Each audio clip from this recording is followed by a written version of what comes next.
أما بعد فأعوذ بالله من الشيطان الرجيم بسم الله الرحمن الرحيم يا أيها الذين آمنوا قوا أنفسكم وأهليكم نارا وقودها الناس والحجارة عليها ملائكة غلاظ شداد لا يعصون الله ما أمرهم ويفعلون ما يؤمرون صدق الله العظيم وصدق رسوله النبي الكريم ونحن على ذلك لمن الشاهدين والشاكرين والحمد لله رب العالمين اللهم صل على سيدنا ومولانا محمد وعلى آل سيدنا ومولانا محمد وبارك وسلم۔ انتہائی قابل احترام سامعین گرامی، سابقہ چند جمعوں سے ہم قرآن کریم کی ایک آیت مبارکہ کے اوپر گفتگو کر رہے ہیں، جو مختصر آیت تو ہے لیکن اپنے اندر ایک جامع مفہوم رکھتی ہے، اور وہ آیت مبارکہ ہے یا ایھا الذین آمنوا علیکم انفسکم، اے ایمان والو اپنی فکر کرو، یعنی جتنا وقت اور انرجی ضائع کرنی ہے دوسروں کی طرف نگاہ دوڑانے یا دوسروں کو اپنا نشانہ بنانے، دوسروں پر تبصرہ کرنے، دوسروں کا تذکرہ کرنے، دوسروں کے عیوب کے پیچھے پڑنے پر، اس سے تھوڑی اگر کوشش اور انرجی اگر اپنے اوپر لگا لو گے تو تم ٹھیک ہو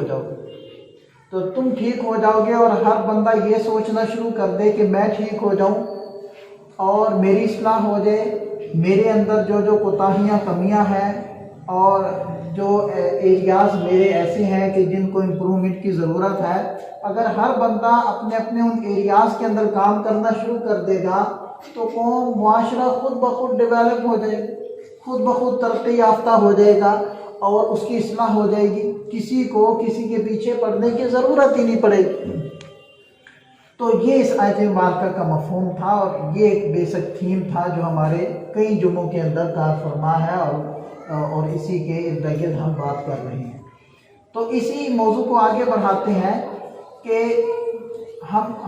ہمیں جہاں قرآن یہ متوجہ کر رہا ہے کہ اپنی فکر کرو، جہاں ہمارے اوپر ہمارے فرائض میں سے ایک فرض یہ ہے کہ ہم اپنی اصلاح کریں، وہی ہمارے فرائض میں سے ایک یہ بھی ہے کہ ہم اپنے گھر والوں کی فکر کریں، اپنے ماتحتوں کی فکر کریں، ان کا خیال کریں، اس لیے کہ جیسے ہمارے اوپر اپنی نماز فرض عین ہے، اسی طرح اپنے ماتحتوں کی دینی تربیت یہ بھی فرض عین ہے۔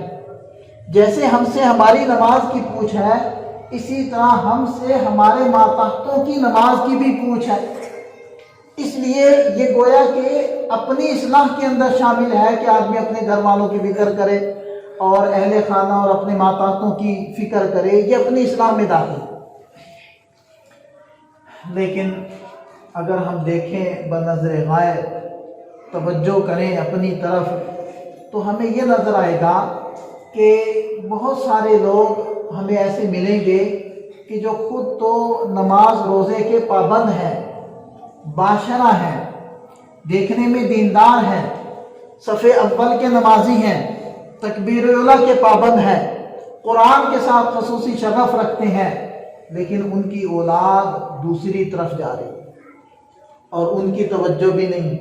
وائے ناکامی متائے کارواں جاتا رہا، کارواں کے دل سے احساس ضیاء جاتا رہا۔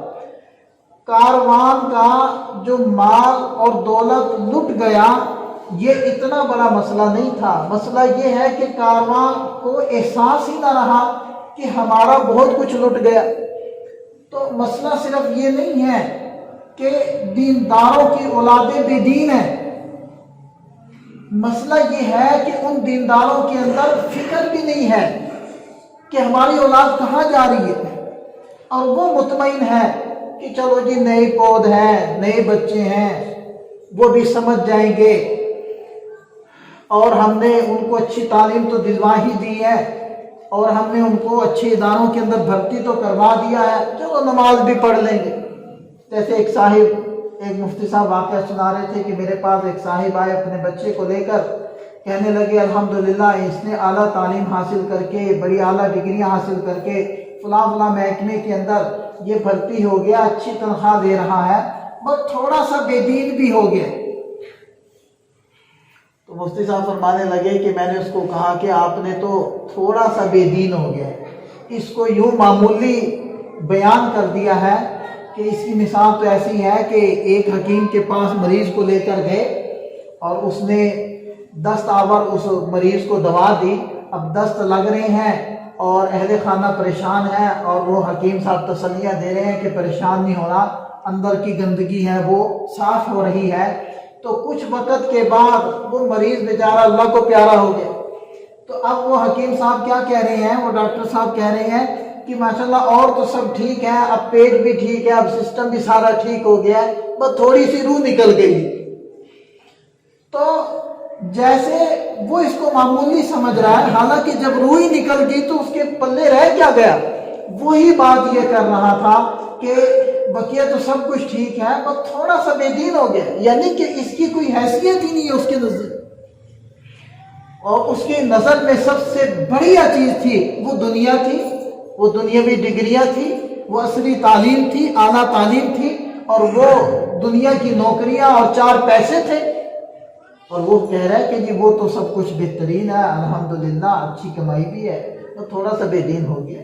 اللہ اس کے رسول کا تعارف ختم ہو گیا، ان کی پہچان ختم ہوگی، ان کے ساتھ تعلق اور جوڑ ختم ہو گیا۔ یہ چھوٹی بات ہے، یہ تو میت ہے، اس کے اندر تو جان ہی نہیں رہی۔ تو اس لیے اس چیز کی فکر کرنے کی ضرورت ہے۔ الا کلکم راعٍ وکلکم مسئول عن رعیتہ، آگاہ ہو جاؤ، تم میں سے ہر ایک نگہبان ہے، ہر ایک سے اس کے ماتحتوں کے بارے میں پوچھا جائے گا۔ اب مرد اپنے پورے گھرانے کا ذمہ دار ہوتا ہے اور نگہبان ہوتا ہے، تو اس کے اوپر سب کی رسپانسبلٹی، سب کی ذمہ داری اور مسئولیت۔ اور فرمایا کہ بیوی عورت وہ اپنے خامند کے گھر کی ذمہ دار ہے، اس کے بارے میں پوچھا جائے گا۔ خادم اور نوکر اس سے اس کے آقا کے مال کے بارے میں پوچھا جائے گا، بیٹا اس سے اس کے باپ کے مال کے بارے میں پوچھا جائے گا۔ یعنی جس کے دسترس کے اندر جو لوگ جو ذمہ داریاں آتی ہیں، کل کو ان کے بارے میں شرعی اعتبار سے پوچھ ہوگی کہ اس میں کیا ذمہ داری ادا کی۔ تو اب ہمیں یہ سوچ لینا چاہیے کہ یہ اولاد اللہ کی امانت ہے، یہ اولاد کا ملنا بڑی ذمہ داری کا ملنا ہے۔ لوگ تو خوش ہوتے ہیں کہ جی میں وزیر اعظم بن گیا، میں وزیر اعلیٰ بن گیا، میں صدر گورنر بن گیا۔ جتنی بڑی سیٹ ہے اتنی بڑی ذمہ داری ہے، اتنی بڑی پوچھ ہے۔ تو اگر وہ بڑی بڑی ذمہ داریاں ہیں تو ایک ذمہ داری تو ہمیں بھی ملی ہوئی ہے، اولاد کی ذمہ داری ہمیں ملی ہوئی ہے، اہل خانہ کی ذمہ داری ہمیں ملی ہوئی ہے۔ ان کی پوچھ ہم سے ہے، ان کی پوچھ زید عمر بکر سے نہیں ہے، وہ مجھ سے۔ اب میں کتنا فکر مند ہوں اور اپنی ذمہ داری کے بارے میں میں کتنا سنجیدہ اور متفکر ہوں، اور میں نے کیا کیا، اس کو سوچنا ہے ہم نے۔ اور حضرات انبیاء کرام کا آپ طرز عمل دیکھیں کہ حضرت یعقوب علیہ السلام کا تذکرہ اللہ تعالیٰ قرآن میں فرمایا ہے، وَوَصَّىٰ بِهَا إِبْرَاهِيمُ بَنِيهِ وَيَعْقُوبُ یا بنی ان اللہ اصطفیٰ لکم الدین فلا تموتن الا وانتم مسلمون۔ اور وصیت کی یعقوب علیہ السلام نے اور حضرت ابراہیم علیہ السلام نے اپنے اولاد کو، اور کیا کہا کہ ان اللہ اصطفیٰ لکم الدین، اللہ نے تمہارے لیے دین اسلام کو چنا ہے، تمہیں موت اسی حالت میں آئے کہ تم مسلمان ہو۔ ام کنتم شہداء اذ حضر یعقوب الموت، کیا تم وہاں موجود تھے جب حضرت یعقوب علیہ السلام وہ بستر مرگ پر تھے، ان کی موت قریب تھی۔ اذ قال لبنیہ ما تعبدون من بعدی، جب انہوں نے اپنے بچوں کو بلایا، اپنے بیٹوں کو بلایا اور کہا کہ ما تعبدون من بعدی، مجھے بتاؤ میرے بعد کس کی عبادت کرو گے۔ مفسرین لکھتے ہیں کہ حضرت یعقوب علیہ السلام کی جب وفات کا وقت قریب آیا ہے تو یہ وہ موقع تھا کہ جب لگ بھگ حضرت یوسف علیہ السلام کی عمر 40 سے 45 سال کی تھی. 40-45 سال کی عمر تھی حضرت یعقوب علیہ السلام، حضرت یوسف علیہ السلام، کیونکہ 20 سال کی عمر میں تو یہ جیل میں گئے، 10 سال تقریباً وہاں رہے، 30 سال تو یہ عمر ہو. اور اس کے بعد مصر کی عہدہ ان کو ملا ہے اور اس ذمہ داری کو حضرت یوسف علیہ السلام نے نبھایا ہے. تو 7 سال تو خوشحالی کے گزر گئے، تو 37 سال ہو گئے، اور 4-5 جو سختی اور قحط کے سال تھے. اس کے بعد حضرت یعقوب علیہ السلام اپنے بیٹوں سمیت مصر میں تشریف لائے تھے، اور مصر میں تشریف لانے کے 4-5 سال کے بعد حضرت یعقوب علیہ السلام کی وفات ہوئی ہے. تو لگ بھگ 40 سے 45 کے درمیان حضرت یوسف علیہ السلام کی عمر ہے اس وقت. اور حضرت یوسف علیہ السلام سے صرف ایک بیٹے چھوٹے، ایک بھائی چھوٹے تھے، بقیہ 10 بھائی بڑے تھے. تو پھر ان کی عمریں تو 50، 60 اور 70 کے درمیان میں ہوں گی. تو اتنی عمر کی ان کی اولاد ہے، اور حضرت یعقوب علیہ السلام ان کو بلا رہے ہیں اور کیا فرما رہے ہیں کہ ما تعبدون من بعدی، مجھے بتاؤ میرے بعد کس کی عبادت کروں. اتنی فکر ہے. تو انبیاء کرام کا تذکرہ اللہ تعالیٰ قرآن میں فرما رہے ہیں، حضرت یعقوب علیہ السلام کا تذکرہ قرآن میں فرما رہے، امت کو متوجہ فرما رہے. ام کنتم شہداء، آپ انداز دیکھیں کیسے اللہ تعالیٰ متوجہ کرے. کیا تم اس وقت موجود تھے جب حضرت یعقوب علیہ السلام کی موت کا وقت قریب آیا؟ انہوں نے کیا کیا؟ مال و دولت کی وصیتیں نہیں کی، بچوں کو بلایا اور فرمایا ما تعبدون من بعدی، میرے بعد کس کی عبادت کرو؟ قالوا نعبد الہک و الہ آبائک ابراہیم و اسماعیل و اسحاق الہا واحدا. وہ کہنے لگے کہ ہم تو آپ کے معبود اور آپ کے آباء و اجداد حضرت ابراہیم، حضرت اسحاق، ان کے معبود یعنی اللہ وحدہ لا شریک کی عبادت کریں گے. اگر یعقوب علیہ السلام کو فکر آخری وقت میں ستا رہی ہے تو اپنی اولاد کی دینداری کی فکر ہے، دنیا کی فکر نہیں ان کو کھائے جائے.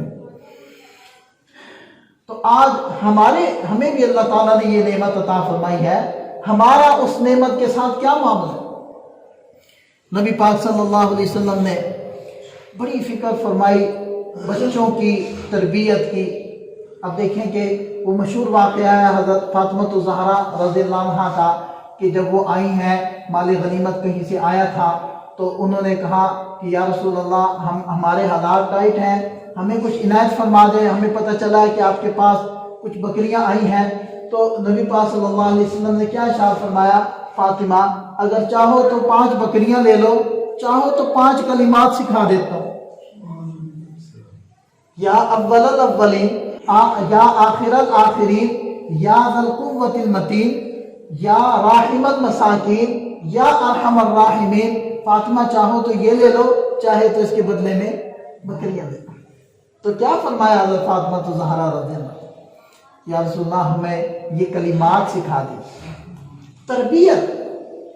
حضرت عمرو بن سلمہ رضی اللہ عنہ وہ فرماتے ہیں کہ میں بچہ تھا تو میں نبی پاک صلی اللہ علیہ وسلم کے پاس بیٹھا، کھانا کھانے لگا تو میرا ہاتھ کبھی ادھر کو کبھی ادھر کو. آپ علیہ السلام نے بڑے پیار سے میرا ہاتھ پکڑا اور فرمایا کہ یا غلام، اے لڑکے، سم اللہ، بسم اللہ پڑھو، وکل بیمینک، اپنے دائیں ہاتھ سے کھاؤ، وکل مما یلیک، اپنے سامنے سے کھاؤ.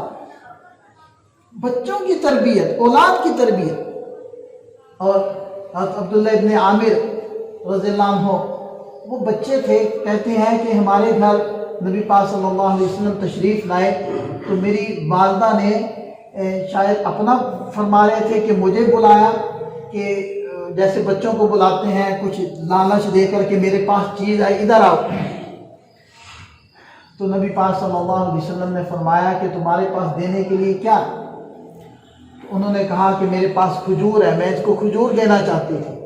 تو آپ علیہ السلام نے ارشاد فرمایا ٹھیک ہے، اگر تمہارے پاس دینے کو کچھ نہ ہوتا تو یہ بھی جھوٹ ہو جاتا. اور آپ علیہ السلام یہاں سکھا رہے ہیں کہ بچوں کے معاملے میں جھوٹ مت بولو۔ اب اگر یہ جھوٹ بول کر بچے کو بلا لیا تو بچے کے ذہن کے اندر کیا بات بیٹھے گی؟ اس کے دل کی صاف تختی، اس کے دماغ کے صاف صفحے کے اوپر کیا لکھا جائے گا کہ یہ دھوکہ بھی دیا جا سکتا ہے، یہ جھوٹ بھی بولا جا سکتا ہے، یہ کوئی بڑی چیز نہیں ہوتی۔ تو آپ علیہ السلام نے یہاں بھی منع فرما دیا کہ دیکھیں اگر کچھ نہ ہوتا تو یہ بھی جھوٹ لکھا جاتا۔ یہ ہے اولاد کے بارے میں تربیت اور اس کے بارے میں فکر مند، ان کو اللہ اس کے رسول کا صحیح معنی میں تعارف ہو جائے۔ قرآن کیا کہتا ہے؟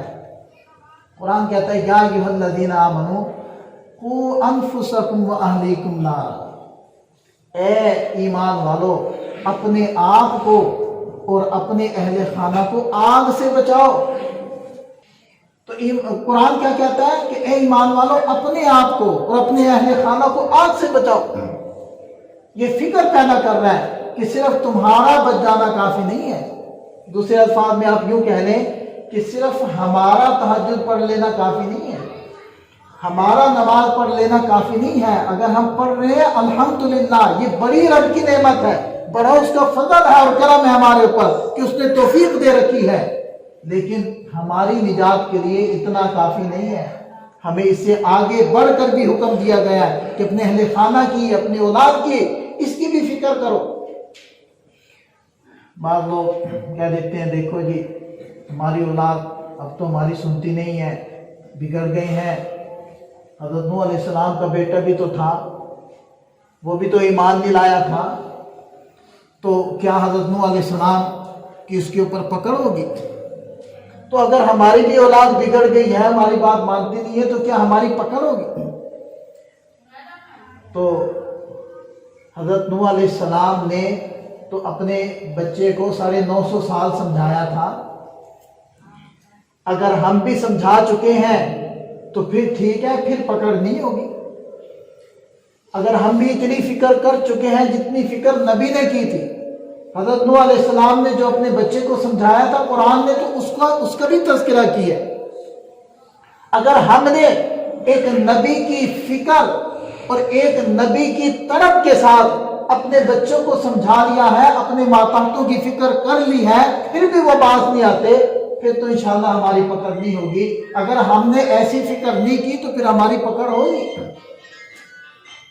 اور دیکھیں کہ قرآن کا انداز دیکھیں، قرآن نے کہا ہے کہ یا ایھا الذین آمنوا قوا انفسکم واہلیکم نارا، اے ایمان والو اپنے آپ کو اور اپنی اولاد کو نارا، آگ سے بچاؤ۔ اشارہ ہو رہا ہے کہ جیسے دنیاوی آگ سے بچایا جاتا ہے ایسے فکر کرو۔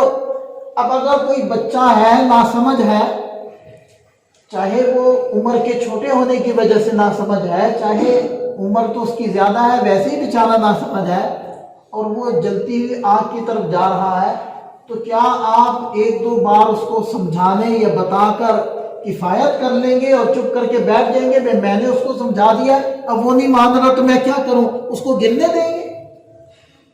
کیا خیال ہے؟ گرنے دیں گے؟ نہیں گرنے دیں گے، بلکہ سمجھانا الگ، ہم اس کا بازو پکڑ لیں گے، ہم اس کو گود میں اٹھا لیں گے اور کسی بھی صورت میں اس کو آگ کی طرف جانے نہیں دیں گے، اور یہ کہہ کر ہم اکتفا کر کے صبر کر کے نہیں بیٹھ جائیں گے کہ میں نے تو بتا دیا اور میں کیا کروں، بلکہ ہر وہ حربہ آزمائیں گے کہ جس کے ذریعے سے ہم اس کو بچا سکیں، اور اس سے دریغ نہیں کریں گے کہ وہ راضی ہے ہم سے یا ناراض ہو رہا ہے۔ تو اللہ قرآن میں یہی اشارہ کر رہا ہے کہ آگ سے بچاؤ، یعنی دنیا کے اندر جیسے آگ سے بچاتے ہو اس طریقے سے ان کو رب کی نافرمانی سے بچاؤ، تب یہ بچانا ہوگا۔ پھر بھی اگر وہ نہیں مانتے تو ہم سبک دوش ہوں گے اور ہمارے اوپر الزام نہیں آئے گا۔ اگر ہم ایسی فکر نہیں کر رہے تو پھر تو ہمیں فکر کرنے کی ضرورت ہے کہ ہماری نمازیں ہمارے لیے کافی نہیں ہیں۔ جن حضرات نے اس چیز کو سمجھا ہے، اصل میں یہ جب تک ہمارے دلوں کے اندر یہ طلب پیدا نہیں نہ ہوگی کہ ہم نے اپنے بچوں کو اللہ اس کے رسول کا تعارف دینا ہے، ہم نے اپنے بچوں کو اللہ اس کے رسول کی محبت سکھانی ہے، جب تک یہ طلب پیدا نہیں ہوگی اس وقت تک ہمیں کوئی صورت نہیں سمجھ میں آئے۔ لوگ کیوں مہنگے اسکولوں میں بچوں کو بھیج رہے ہیں؟ کیوں مائیں صبح صبح منہ اندھیرے اٹھ کر بچوں کو ناشتہ بنا کر دیتی ہیں اور بچوں کو روانہ کرتی ہیں اسکولوں کی طرف؟ اس کا نفع دنیاوی نفع، چند روزہ نفع، 2 پیسے کا نفع اس کا نظر آ رہا ہے، اللہ اس کے رسول کی محبت کا نفع نظر نہیں آ رہا۔ اور یہ بڑی خطرے والی بات ہے کہ لوگ اپنے قیمتی سرمایے کو، مال ضائع ہو جائے، لٹ جائے آدمی تو پھر مال واپس آ جاتا ہے، اولاد ضائع ہو جائے واپس نہیں آتی، قیمتی ترین سرمایہ۔ اور ہمارے آنکھوں کے سامنے مثالیں موجود ہیں کہ لوگوں نے سرمایے کے ڈھیر چھوڑے، اولاد کی تربیت نہیں کی، اس نے برباد کر دیا، اور لوگوں نے اپنی اولاد کی فکر کی تو وہ تہی دست اور فقر کی حالت میں تھے، لیکن ان کی تربیت ٹھیک تھی، اللہ تعالیٰ نے ان کو دنیا سے نوازا۔ ہم دوسروں کو چھوڑیں، ہم اپنے آپ کو دیکھیں، کیا ہمارے والدین اور ان کے والدین اتنی عیش و عشرت میں تھے جتنی اللہ نے ہمیں دے رکھی؟ اتنی سہولتیں تھیں ان کے پاس کہ جتنی سہولتیں آج ہمارے پاس؟ تو کیا ہم اپنے والدین اور اپنے دادا نانا سے زیادہ سہولتوں میں ہیں؟ کیا ہماری اولاد ہم سے کم سہولت میں ہے؟ ہم اپنی اولاد کے لیے سہولتیں نہ سوچیں۔ پرندے اپنے بچوں کو اڑنا سکھاتے ہیں، گھونسلے بنا بنا کر نہیں دیتے۔ ہم اپنے بچوں کو اڑنا سکھائیں، ہم اپنے بچوں کو علم کی دولت دیں، ہم اپنے بچوں کو اللہ اس کے رسول کا تعارف دیں، ہم اپنے بچوں کے اخلاق کی فکر کریں، ان کے ظاہر کی فکر کریں، ان کے باطن کی فکر کریں۔ اللہ ان کو محروم نہیں رکھے گا، ان کے گھونسلے خود بن جائیں گے، یہ خود بنا لیں گے۔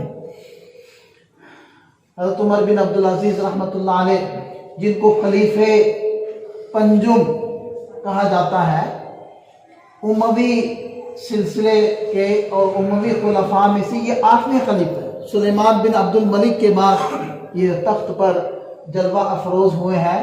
ناز و نعمت کی زندگی تھی، ان کے والد بھی گورنر رہے تھے مصر کے، تو کچھ کمی نہیں تھی، لیکن جیسے ہی یہ ذمہ داری ملی تو بالکل بدل گئے۔ تفصیلات میں نہیں جاتا کہ کیا کیا ان کی صفات تھی۔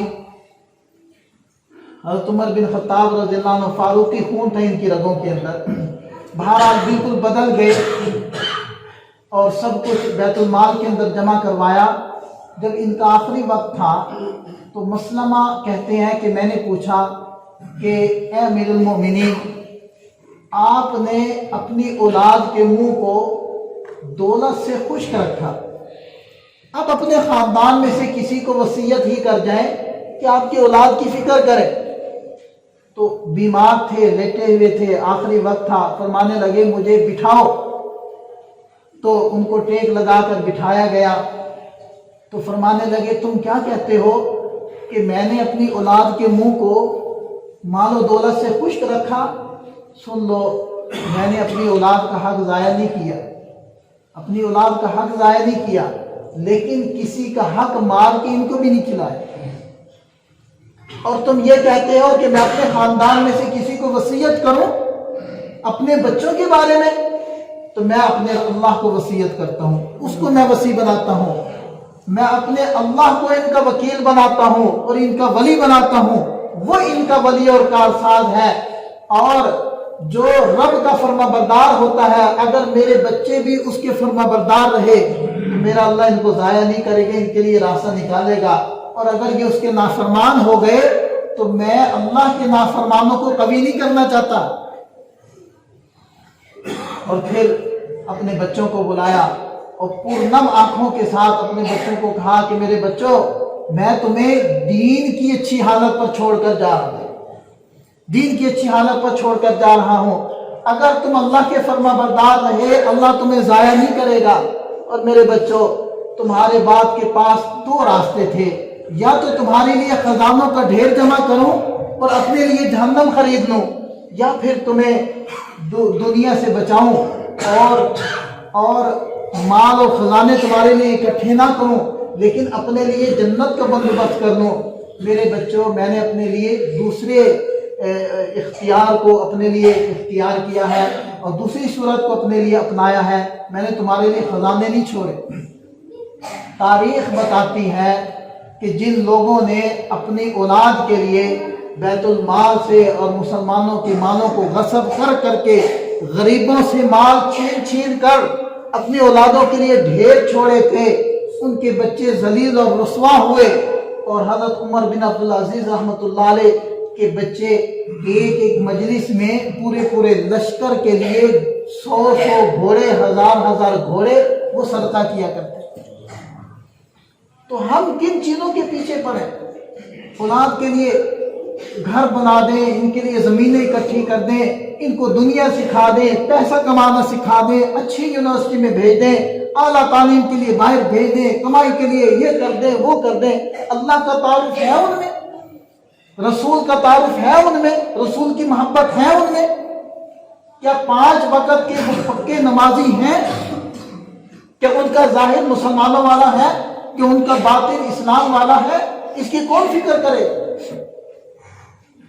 حضرت علی کرم اللہ وجہہ انہوں نے ارشاد فرمایا، لوگوں اپنی اولاد کو 3 چیزیں سکھاؤ، ان کو اپنے نبی صلی اللہ علیہ وسلم کی محبت سکھاؤ،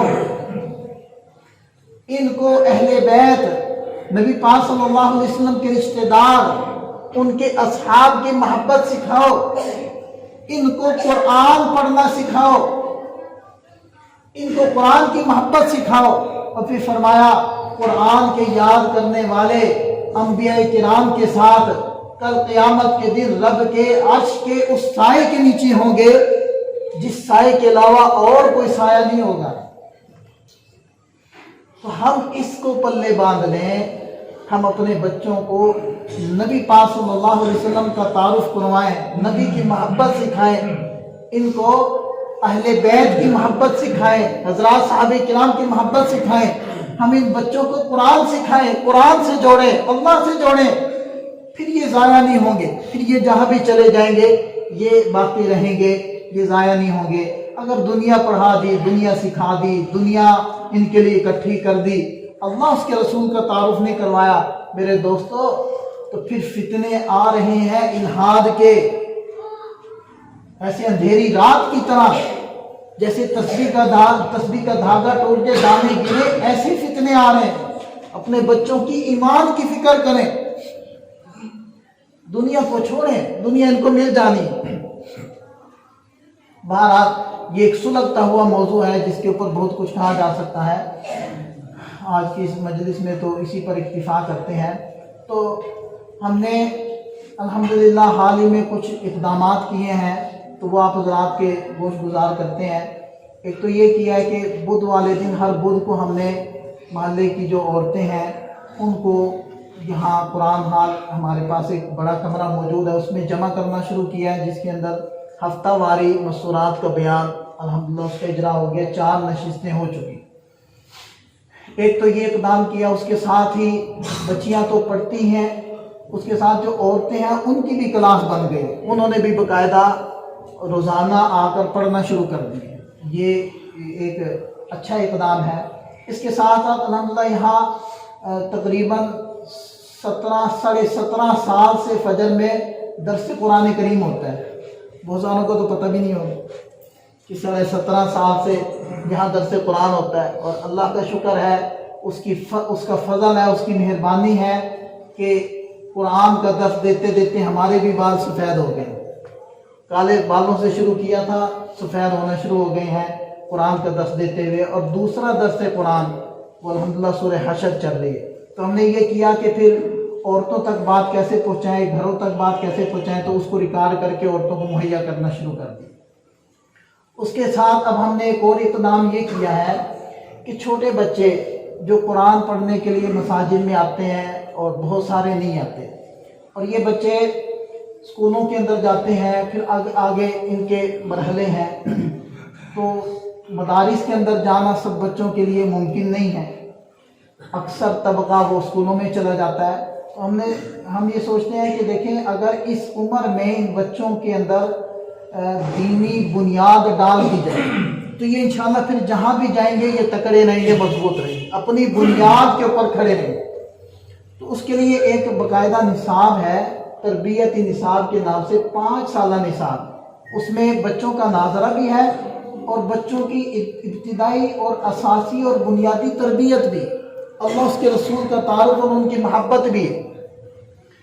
تو وہ الحمدللہ اس مسجد میں ہم نے شروع کر دیا، اور فی الحال جو وقت سوچا گیا ہے وہ سوچا ہے کہ مغرب سے عشاء وہ کلاس ہم لوگ لگائیں، اور وہ کلاس ایسی نہیں ہوگی جیسے کہ پہلے ایک سلسلہ چل رہا ہے، وہ کلاس باقاعدہ کلاس ہوگی، اس میں باقاعدہ داخلے ہوں گے، اس میں چھوٹی موٹی فیس، وہ 2-4 ہزار والی نہیں، 100-200 والی فیس، یہ چھوٹی موٹی فیس بھی ہوگی تاکہ جو پڑھانے والے ہیں ان کا خرچ بھی اس سے نکل آئے۔ تو اس کے لیے باقاعدہ ہم نے اجرا کر دیا ہے، مولانا حسنین صاحب وہ یہاں موجود ہوتے ہیں، وہی اس کو سنبھالیں گے، تو ان کے ساتھ رابطہ کریں، باقاعدہ اپنے بچوں کو داخلہ اس میں کروائیں، اور پابندی سے وقت تبدیل بھی کیا جا سکتا ہے بعد میں مشورے سے۔ تو فی الحال یہ سوچا ہے کہ جی مغرب سے عشاء اس کا وقت رکھ لیا جائے، تو اس میں آپ باقاعدہ آئیں، داخلہ کروائیں اور اپنے بچوں کی فکر کریں، ان کے اوپر نظر رکھیں، جیسے ہم سکول کے بارے میں سوچتے ہیں اس سے 10 گنا آگے بڑھ کر ہم ان کی دینداری کے بارے میں سوچیں۔ اور میں یہ سمجھتا ہوں، مجھے اس سلسلے کا، اس سسٹم کا تھوڑا تجربہ ہے، کچھ عرصہ پہلے میں نے خود بھی اس کو چلایا تھا، کہ اگر اس سسٹم میں سے ایک بچہ گزر گیا نا، تو انشاءاللہ اگر وہ مدرسے میں نہ بھی جائے تو اس کی بنیاد مضبوط ہو جائے گی، وہ جہاں بھی چلا جائے گا وہ اپنی بنیاد کے ساتھ جڑا رہے گا اور اب وہ ڈٹا رہے۔ تو اس لیے اس سلسلے کو بھی آپ حضرات کامیاب کروائیں، اور اس کا طریقہ یہی ہے کہ آپ اپنے بچوں کو اس کے اندر داخل کروائیں اور مولانا حسنین صاحب کے ساتھ رابطہ کریں اور اس سلسلے کا حصہ بنیں۔ اللہ تعالی ہمیں ان کاوشوں کے اندر کامیاب فرمائے، اور اللہ تعالی ہماری اور ہماری نسلوں کی ایمان کی حفاظت فرمائے۔ واخر دعوانا